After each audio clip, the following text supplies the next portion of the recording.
En el Archivo General de la Nación, registradas en las tarjetas de los agentes de la Dirección Federal de Seguridad y en los expedientes que las respaldan, y que yacen en cajas en los pasillos del que fue Palacio Negro de Lecumberri, en cuyas celdas alguna vez estuvo preso, se encuentran las huellas indelebles de Heberto Castillo, el luchador social y dirigente político que puso, entre otros, los cimientos de la evolución democrática de México. Desde el inicio de la serie Confidencial, que conjuga los esfuerzos profesionales de TV UNAM y la revista Proceso, lo escogimos como un personaje central en la historia del país durante las últimas 3 décadas del siglo pasado, en particular como objeto de la persecución del gobierno autoritario del PRI a través de sus órganos de inteligencia y represión.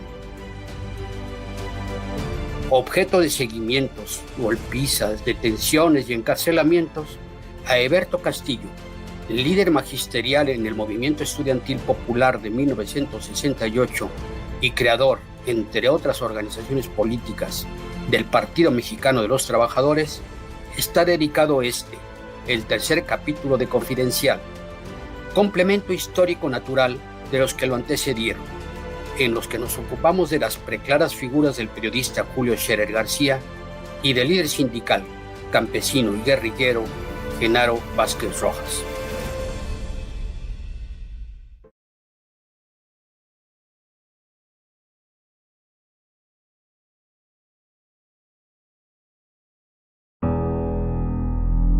Sintió sobre la sien derecha el frío cañón de una escuadra de grueso calibre, al mismo tiempo que Miguel Nazar Haro levantaba su rostro, jalándolo de la barba, y le gritaba: Heberto Castillo, ¿verdad? El subdirector de la Federal de Seguridad alcanzaba un objetivo que en realidad era obsesión: atrapar al líder magisterial del movimiento estudiantil popular de 1968 tras un asalto estilo militar a su refugio, la casa número 10 de la calle de Reforma, en el centro de Coyoacán. Su captura, en mayo de 1969, y su encarcelamiento en Lecumberri durante 2 años, marcaron un parteaguas en la azarosa vida del ingeniero civil que aún hoy, avanzado el siglo XXI, es referencia obligada de las luchas por la democratización durante la segunda mitad del siglo XX.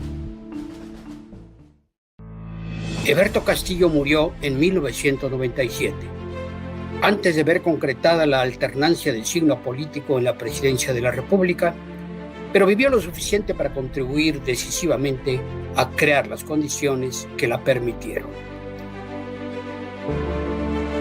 Nacido en Ixhuatlán de Madero, en el estado de Veracruz, y radicado desde niño en la Ciudad de México, Heberto Castillo obtuvo el título de ingeniero civil por la UNAM a principios de la década de los 50.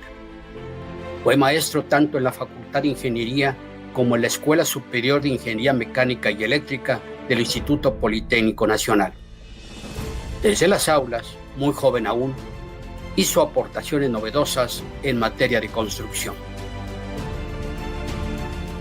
Yo no fui discípulo directo de Heberto Castillo en ingeniería porque yo opté por la ingeniería mecánica eléctrica en la especialidad de industrial y él era profesor en la vertiente de la ingeniería civil.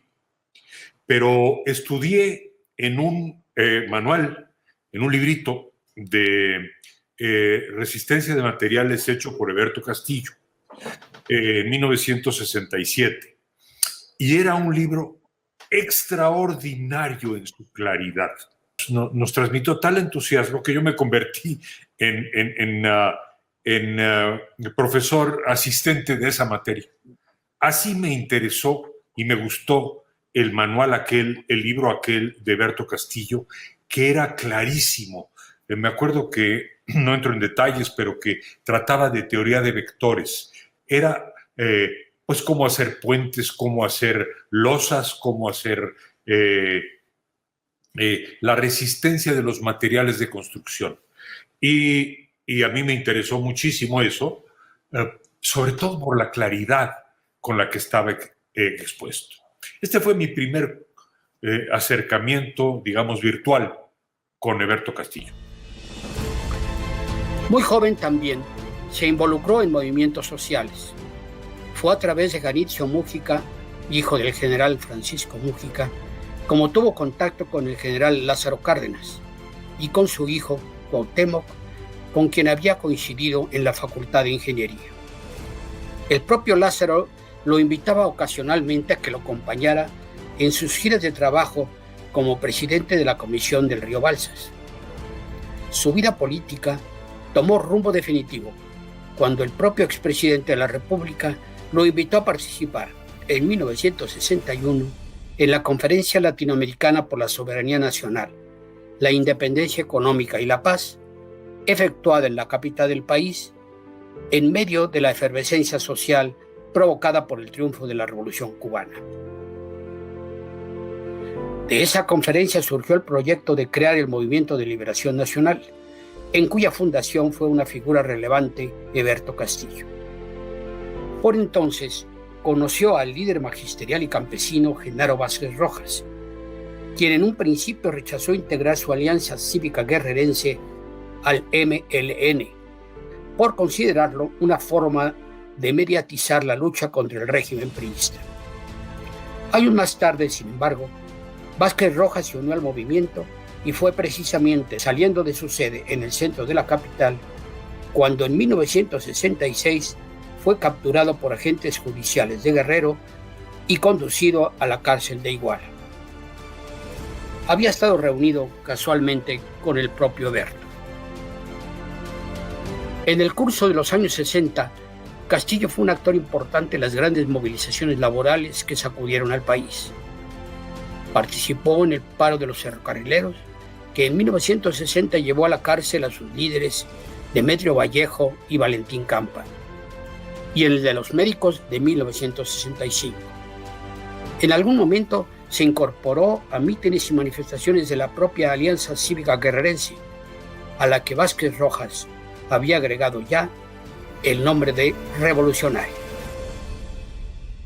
No me sorprende porque era un hombre de armas tomar, porque después de todo estuvo cerca de Castro.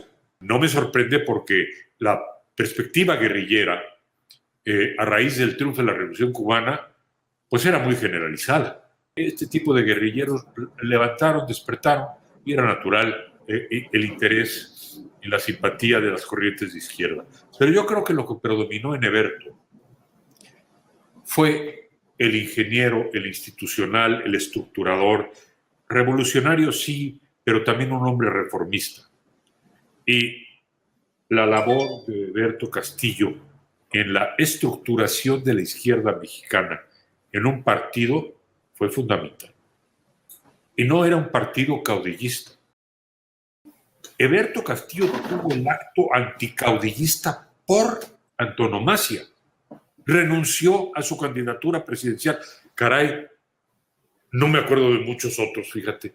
Hombre, ese acto lo honra. Yo creo que la historia le dio la razón.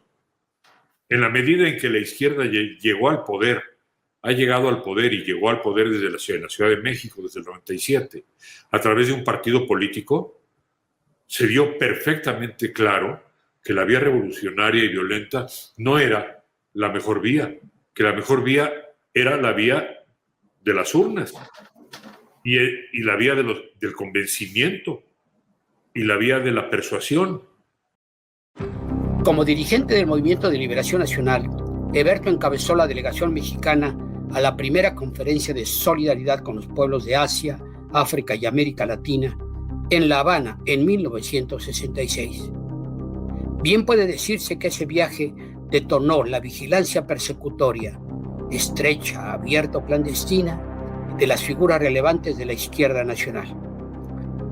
Más sospechoso aún lo convirtió el haber participado ese mismo año, junto con Salvador Allende, en la reunión de la Organización Latinoamericana de Solidaridad.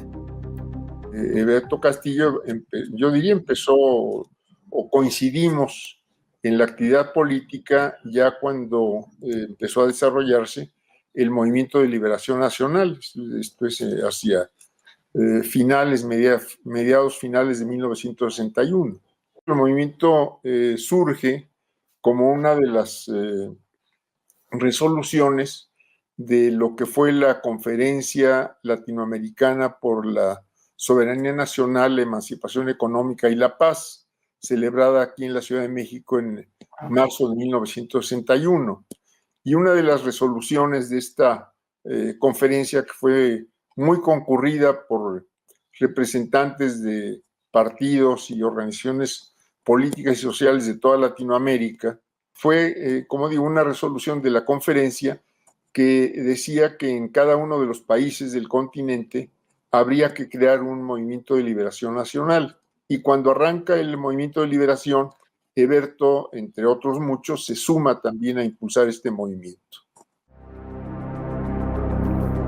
Enfrentado al lenguaje totalitario de los gobiernos emanados del PRI, Heberto Castillo conjugaba su actividad política con sus aportaciones periodísticas, a través de las cuales daba resonancia a sus críticas al sistema, en particular desde las páginas de la revista Siempre. Punto de quiebre en la vida de Heberto fue su incorporación activa al movimiento estudiantil que sacudió a México en 1968 y que tuvo trágica culminación en la matanza del 2 de octubre. Como maestro de ingeniería en la UNAM y en el IPN, creó la coalición de profesores de enseñanza media y superior pro libertades democráticas y se unió a las acciones del Consejo Nacional de Huelga junto con personajes tan relevantes como José Revueltas, Elie de Gortari y Luis Villoro. Pero naturalmente el gran momento de Heberto Castillo, todavía yo no lo conocía, pero que para mí significó un momento admirable, inolvidable, fue el grito de independencia que Heberto Castillo dio el 15 de septiembre en la tarde, temprano en la tarde, en la explanada de la universidad. 15 de septiembre de 1968. Isabel Turrent y yo estuvimos allí en ese grito. Y te puedo decir, Rafa, que yo nunca he dado el grito de la independencia con más entusiasmo que cuando lo di, ese Viva México, cuando lo di en la explanada con Heberto Castillo.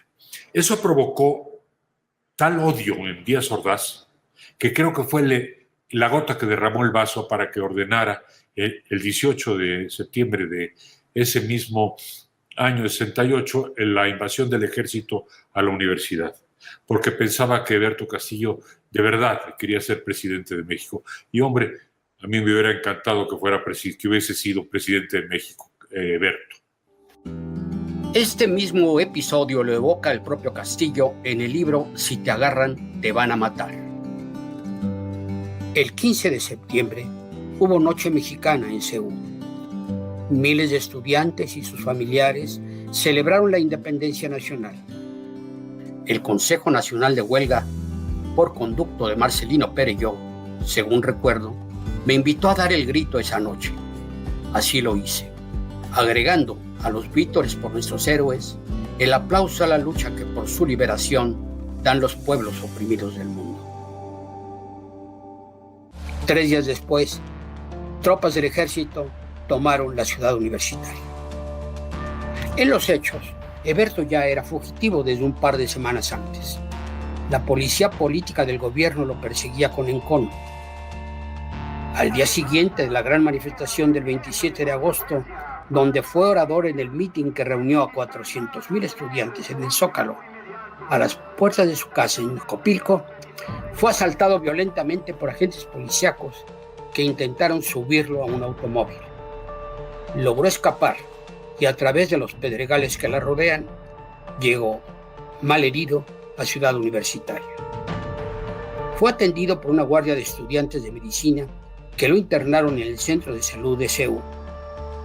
Diagnóstico: fisura en el cráneo, heridas en el vientre y una rodilla sangrante. Los dedos de las manos luxados. Yo considero que la agresión de que fui objeto anoche es un grave error de las autoridades que demuestra su no deseo de dialogar como seres humanos con razones y no con los puños. Yo no tengo más armas que las ideas. Son con las que puedo luchar. Si me vuelven a agredir, seguramente volveré a ser derrotado. En Ciudad Universitaria se mantuvo a resguardo hasta que la entrada del ejército al campus lo obligó a huir nuevamente entre las rocas volcánicas, los espinos y las alimañas de la zona ecológica de CEU. A partir de ese momento, vivió a salto de mata, de casa en casa, de refugio en refugio, de cuarto en cuarto. En una de sus guaridas se enteró de la matanza de Tlatelolco y de la detención masiva de los dirigentes del movimiento. En los meses subsiguientes, desde la clandestinidad, siguió enviando artículos y ensayos que difundía en la revista Siempre y ocasionalmente en el semanario Por qué.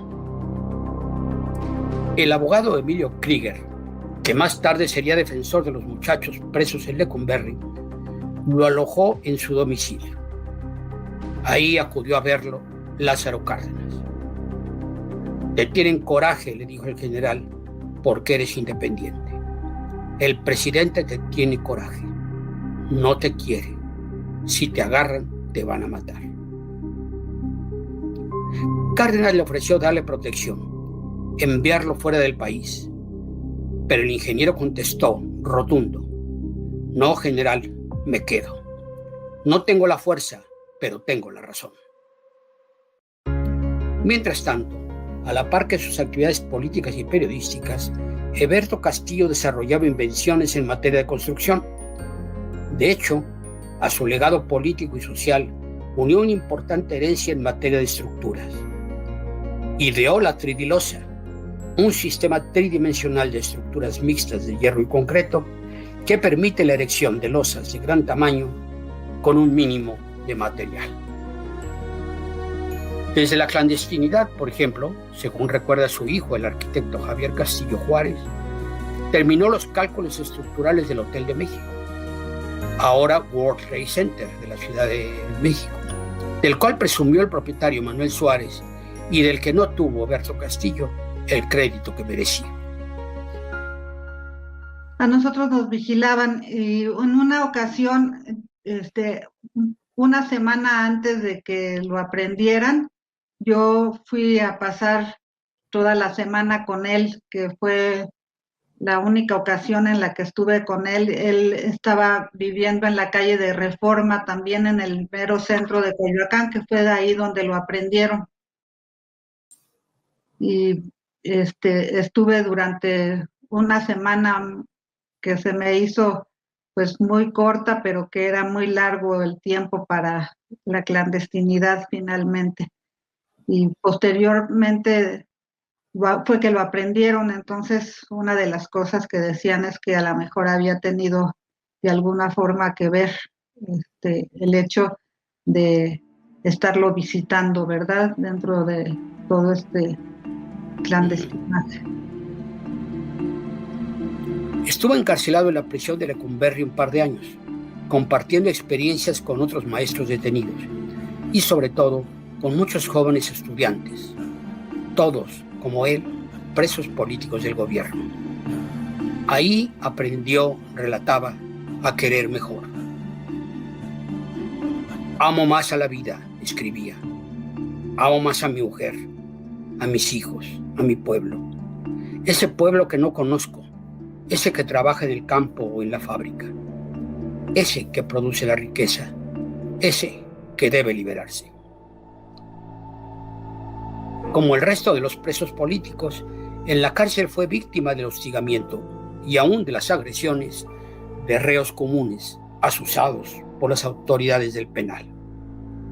Como la ocurrida el primer día de enero de 1970, cuando una turba de prisioneros, enardecidos, golpearon a Heberto y a sus compañeros y les robaron sus pertenencias. Contaba él más tarde: mi celda está desnuda como las demás. En ella solo queda mi indignación y mi pesar. Todo parece una pesadilla vivida en uno de esos países que casi ya no hay, donde el respeto a la vida y a los derechos del hombre nomás no existen. A mi papá está en Lecumberri de mayo 69 a mayo de 71. Inclusive para entrar yo a la preparatoria, iba a estudiar con él matemáticas y física en Lecumberri para entrar a la prepa. Ya ves que se hace un examen de admisión. Y entonces yo iba para allá, me metía con los miércoles y me ponía a estudiar con él, ¿no? Y luego salíamos a jugar frontón con los otros presos políticos y ahí otra vez mi papá se volvía a enojar porque como jugaba conmigo, pues perdía y entonces se ponía furioso. Entre los jóvenes presos políticos estaba el que había sido líder del comité de huelga de la Facultad de Ingeniería, Salvador Ruiz Villegas, a quien Eberto Castillo ayudó a terminar la carrera durante su tiempo en prisión. Los del movimiento estudiantil, unos estuvieron en la crujía C y otros estuvimos en la crujía M. Los que presos anteriores, Rico Galán, entre muchos, Gili, entre otros, estaban en la N, pero convivíamos mucho, teníamos mucho contacto. Pero nosotros, los de la M, tuvimos el privilegio de que tuvimos a Eberto, tuvimos a De Bordari, al maestro Revueltas, a Manuel Marcó de Pardiñas, a Molina. Bueno, o sea, eso enriquecía. Todo el tiempo nos la pasamos leyendo historia, conociendo historia. Teníamos una vez a la semana para discutir la historia de México. Aparte de que teníamos, yo personalmente con Eberto, un contacto para acabar la carrera ahí en la cárcel. A su excarcelación en mayo de 1971, Eberto Castillo tenía clara la idea que solo la organización política y electoral podrían dar impulso al cambio que el país reclamaba después del movimiento estudiantil del 68. Para intentar cristalizarla, convocó a un grupo de intelectuales, entre otros Octavio Paz, Carlos Fuentes y Luis Villoro. Se reunían en su casa para discutir la posibilidad de crear un partido político.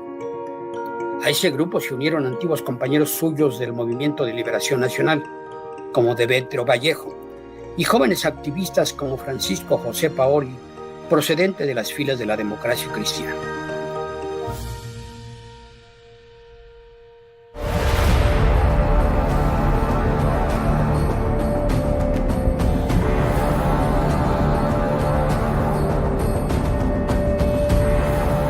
La brutal agresión de los halcones, el 10 de junio de ese año, contra una manifestación estudiantil, aceleró la gestación de la organización imaginada por Eberto.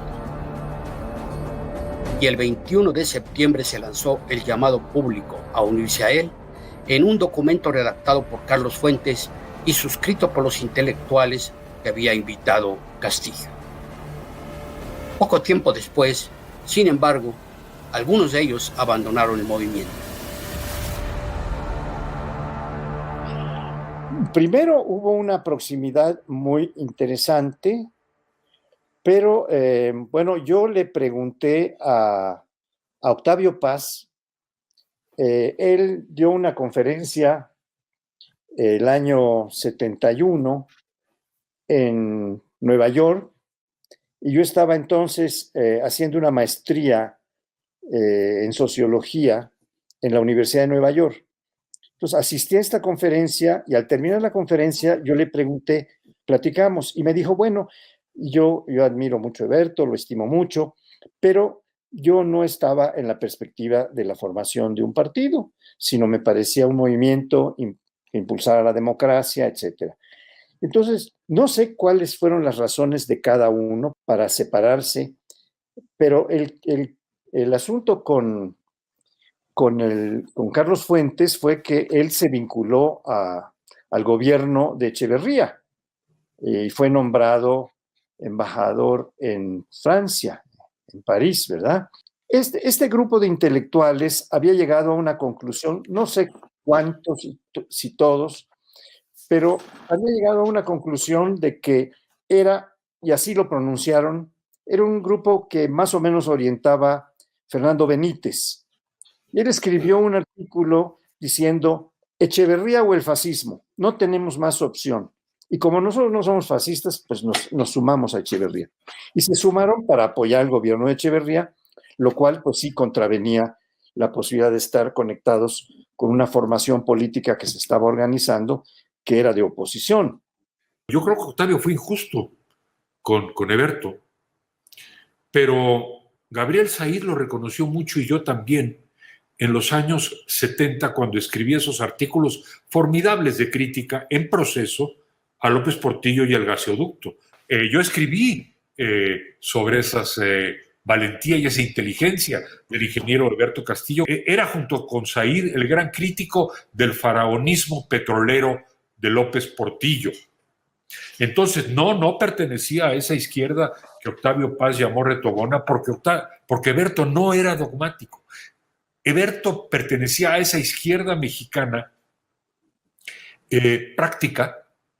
práctica, que buscaba salidas por la vía parlamentaria y mejoría del pueblo mexicano. Era una izquierda bastante cardenista, digamos, ¿no?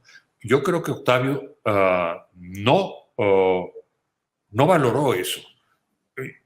Quiero decir que yo estoy seguro de haberlo valorado, Rafael, porque me hice amigo de Eberto Castillo muy pronto en los años 80.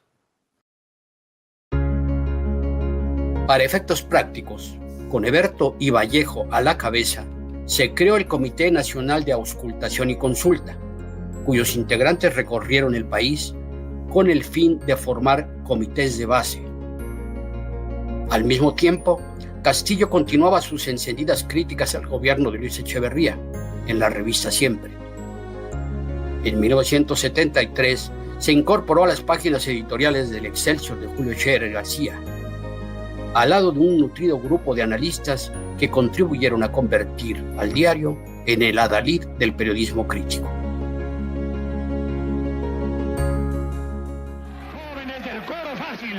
La supuesta apertura democrática pregonada por Echeverría resultó una falacia. Eberto Castillo y sus compañeros de organización siguieron siendo víctimas de espionaje y represión. O de nefandas agencias manejadas desde el extranjero, cualquiera que sea su signo ideológico. No, sí, fue objeto de persecución política, claro que sí. Recuerdo 1973, me parece que fue en agosto, que fue, creo que la última agresión física así relevante que sufrió, le rompieron 2 costillas. Estaban en una entrevista él y Demetrio Vallejo en la Procuraduría y el licenciado Porfirio Muñoz Ledo era secretario del Trabajo. Estaban tratando un problema sindical, bueno, de trabajadores ferrocarrileros que estaban presos. Entonces, la opinión del secretario del Trabajo fue que era un problema laboral, que fueran a la Secretaría del Trabajo. Salieron de la Procuraduría dirigiéndose a la Secretaría del Trabajo y en el camino los detuvieron, la policía los detuvo. A Demetrio Vallejo no lo golpearon, pero al ingeniero Castillo sí lo golpearon y le rompieron 2 costillas. Digo, lo recuerdo bien porque lo fui a visitar a su casa. Y sí estaba muy maltratado, estaba muy lastimado. Y a partir de ese momento, ¿cuál fue la decisión política? Formar el partido, seguir adelante. Y se iniciaron las giras para recorrer todo el país, para formar los comités, con el objetivo de formar el Partido Mexicano de los Trabajadores, que se fundó el año siguiente, o sea, en 1974. Nos espiaban a todos.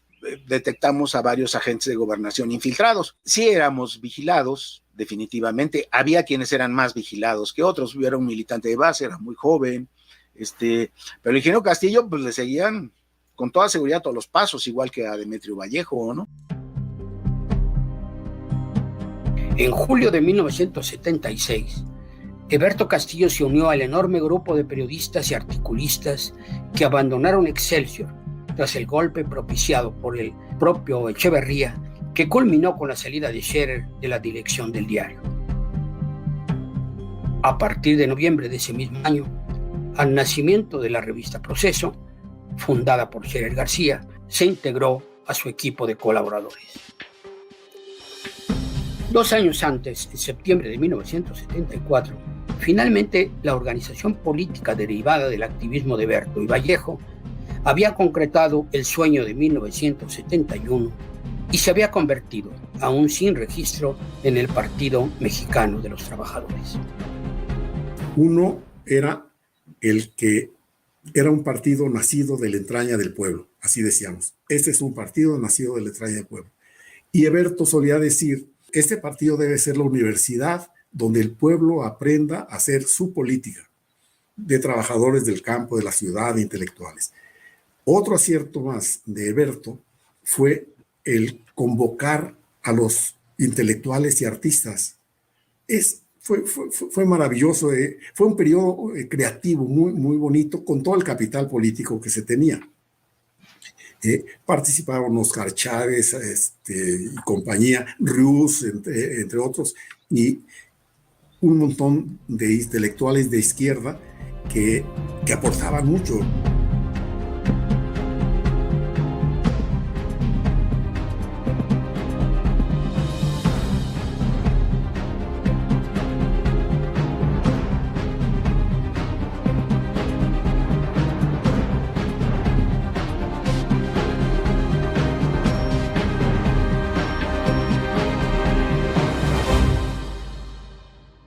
Con la reforma política preconizada por Jesús Reyes Heroles durante el gobierno de José López Portillo, Castillo pretendió infructuosamente en diversas oportunidades registrar al PMT. La presión que ejercieron él y sus compañeros fue suficiente para obligar al gobierno a promulgar la Ley de Organizaciones Políticas y Procesos Electorales. En 1984, finalmente, Gobernación otorgó el registro al PMT y en las elecciones de ese mismo año su fundador obtuvo una diputación en la 53 legislatura. El PMT participó en varios intentos fallidos de fusión con otros partidos y organizaciones de izquierda.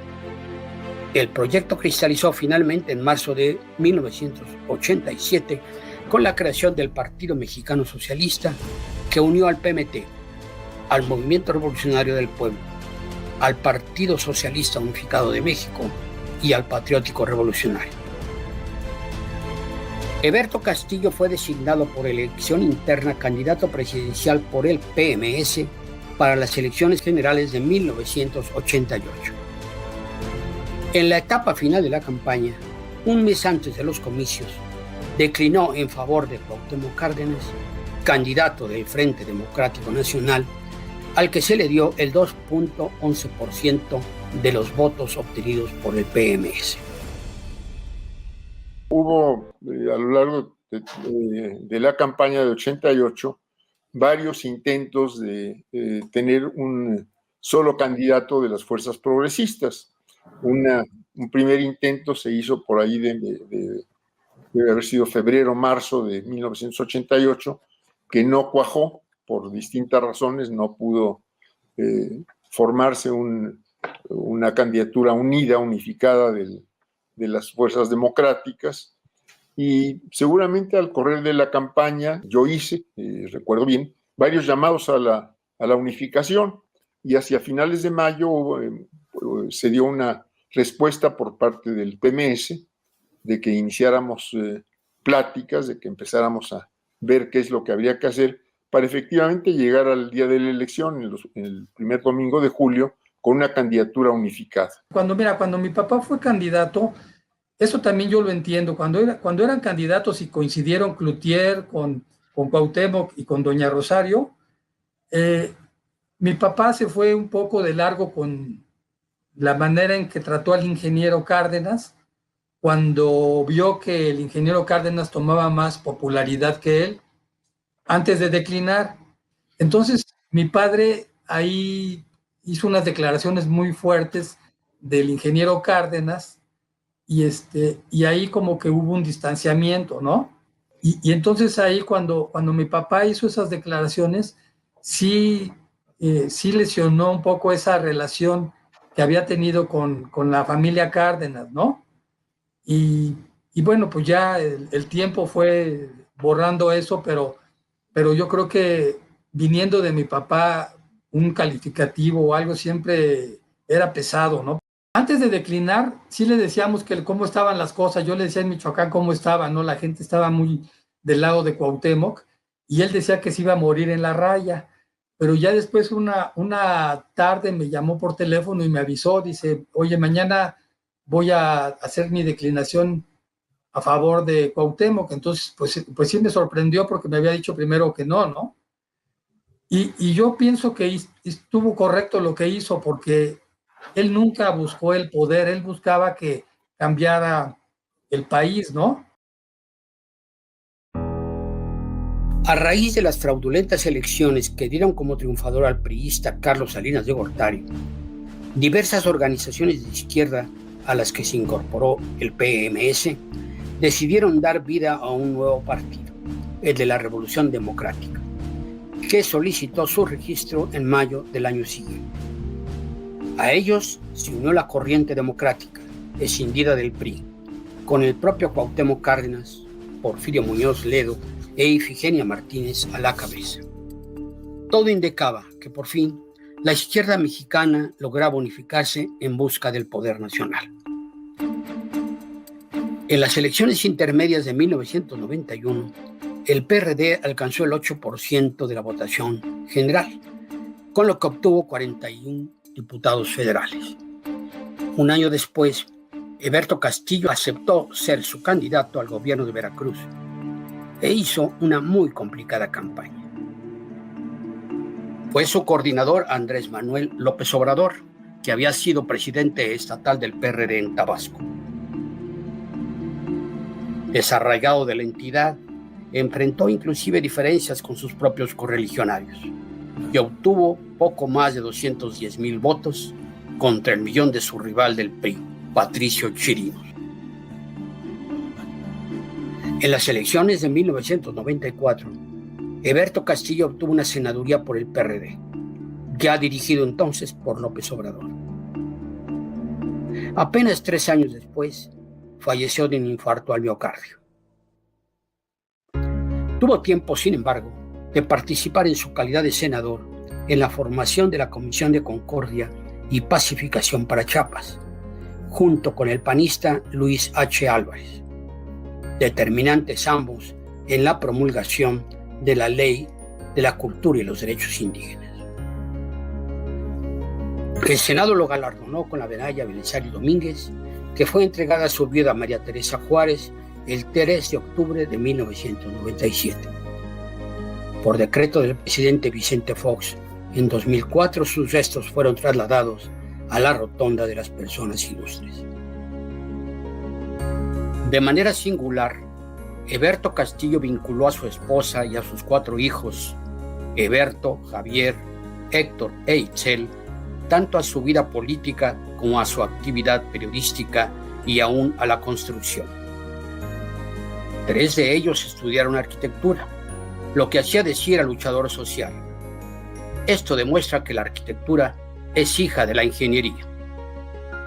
Una de las cosas que creo que es importante es que mi papá siempre nos involucraba, igual que mi mamá, en las actividades que ellos realizaban.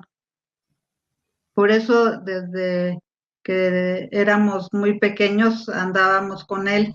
Cuando yo te comento, pues era la formación del Movimiento de Liberación Nacional en los años 60, al lado del general Lázaro Cárdenas.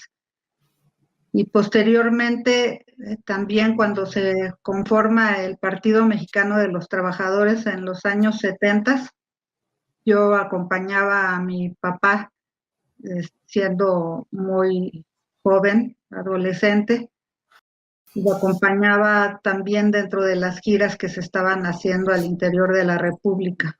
Al salir de la prisión, el ingeniero Heberto Castillo junto con Demetrio Vallejo deciden recorrer la República y dentro de estos recorridos, pues tratar de formar un partido político.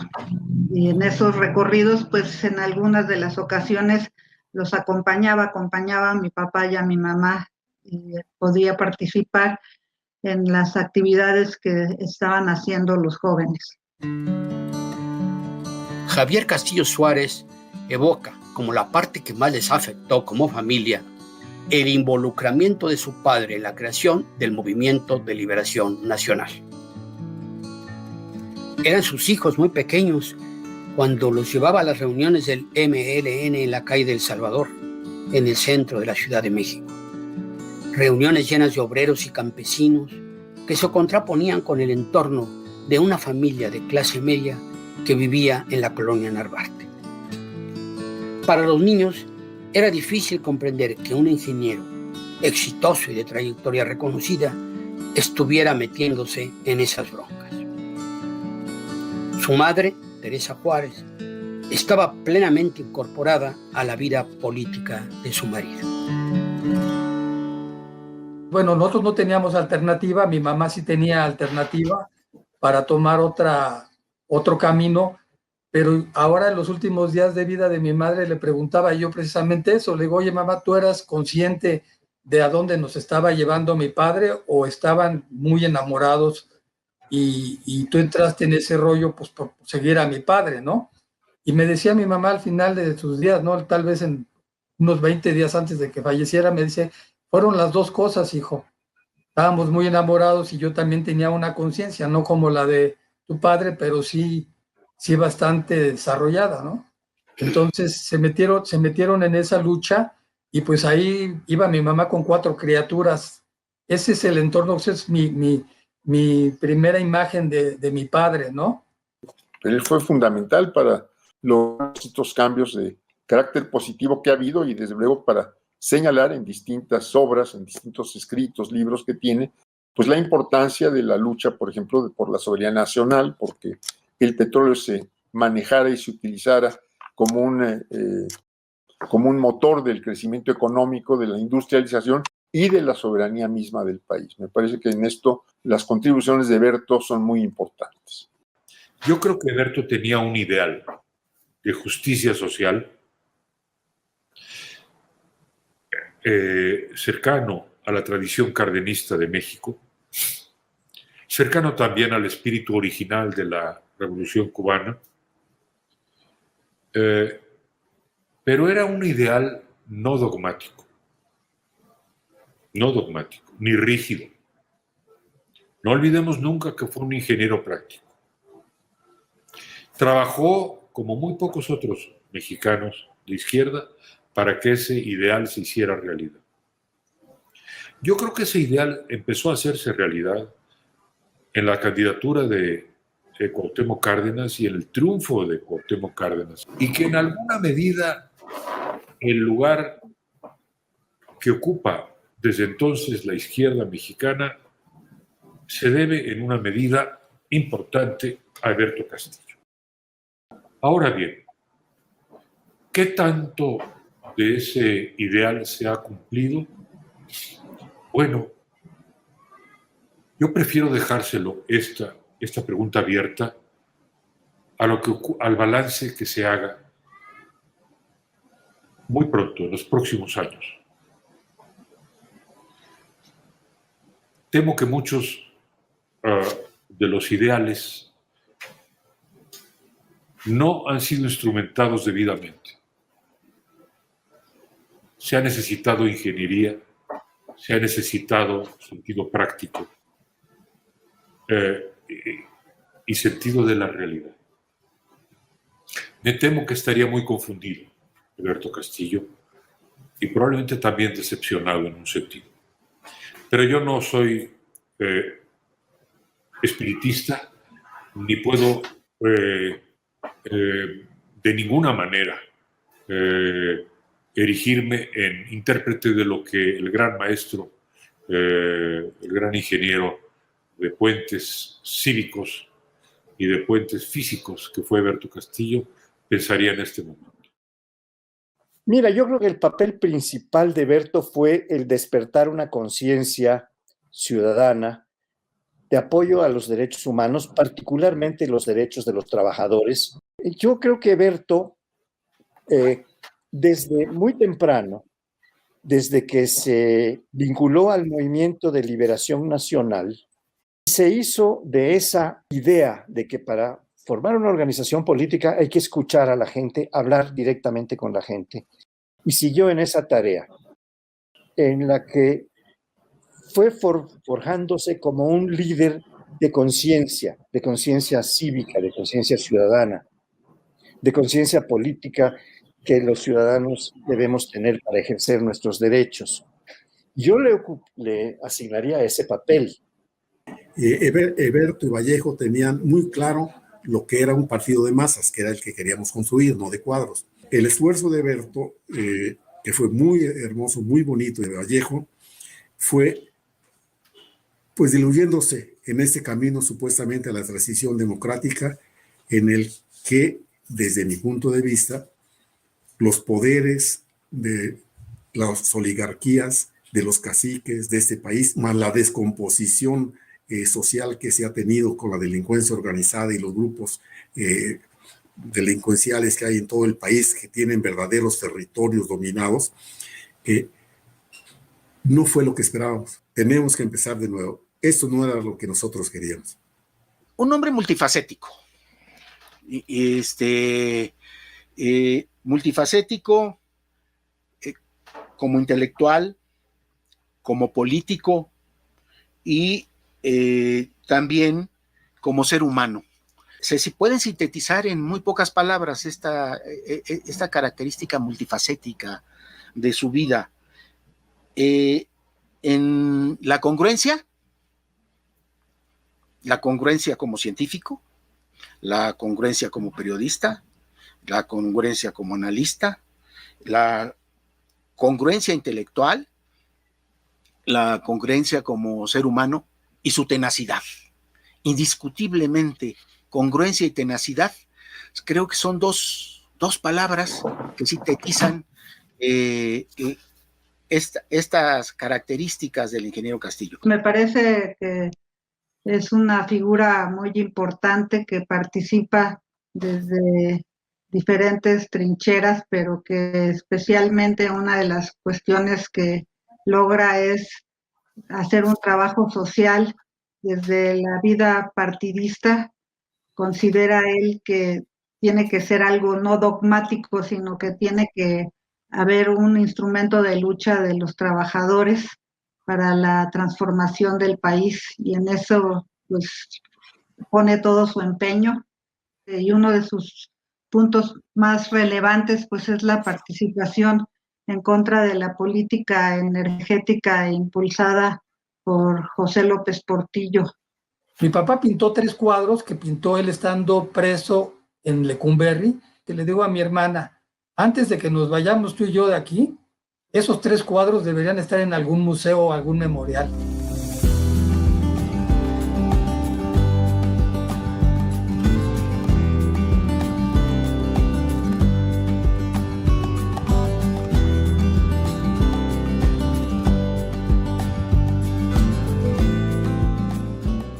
En el homenaje nacional que se le rindió en el Palacio de las Bellas Artes, fue leído un texto donde el fundador de Proceso, su compañero y amigo Julio Scherer García, expresó: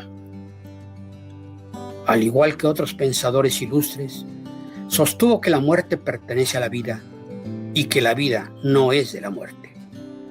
De ahí su fe en los hombres y la fidelidad a su mujer, a sus hijos, a sus compañeros, a sus amigos, a sus ideales, a su esfuerzo, a su buen humor, al ánimo alzado. Fue muchas cosas: pintor, escultor, matemático, escritor y político, pero entre todas una sobresale: vivió para los demás. Muere el hombre al que se deja morir. No será tu caso, amadísimo Eberto.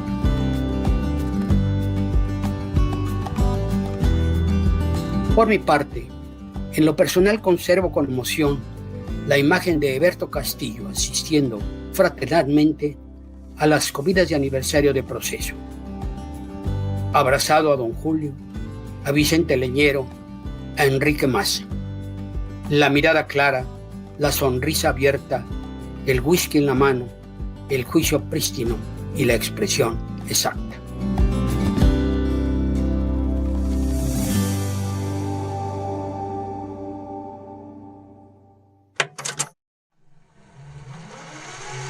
Considero como maestro de la Universidad del Politécnico que el diálogo abierto que hemos estado pidiendo, exigiendo desde el inicio del conflicto, podrá resolver el problema, será el medio, pero en la forma en que las autoridades han respondido, no se puede establecer diálogo. No podemos dialogar a puñetazos. Por ello también para los jóvenes compañeros del Consejo Nacional de Huelga, mi solidaridad incondicional a su forma de pedir el diálogo público para que se resuelva el problema.